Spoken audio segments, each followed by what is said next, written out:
Now, the Department of Defense is taking on these Star Wars-style hoverbikes. The Pentagon announced a deal with the UK-based engineering firm Malloy Aeronautics to come up with a hoverbike prototype that's a cheaper alternative to the helicopter. And for more now, I'm joined by Shabani Joshi, the creator and editor of ShabaniOnTech.com. Good morning, Shabani. Thanks for being here. Hi there. So talk to us about a hoverbike and how is it possibly better than a helicopter?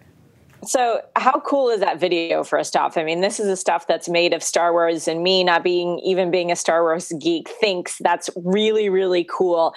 And basically what Malloy Engineering is trying to do is create a better, smarter, cheaper helicopter alternative, a better mousetrap, if you will, with this hoverbike. They say it's in sort of prototype development right now. They say it's going to be faster, more effective, and a lot cheaper to use. And this is something that the Department of Defense, also the British military, they're all working on right now to develop, because they just think this technology is so amazing, innovative, and obviously looks really, really cool. No, it definitely does look really, really cool. But it doesn't look all that discreet. You know, it's a person sitting on a hoverbike. Yeah. You can't shield yourself. So why is something like this in the Department of Defense's interest? Well, so what they're trying to use it for is for transportation. So for getting something from point A to point B, it's obviously going to be a lot more effective.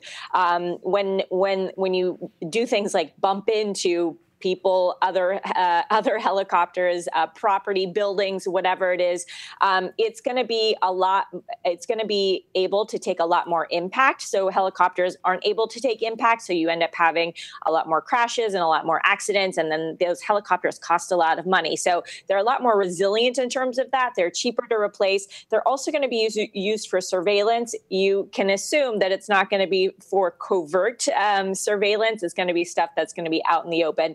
But again, it's a cost-effective move. It's all in this vein of sort of this drone technology that we know is going everywhere right now.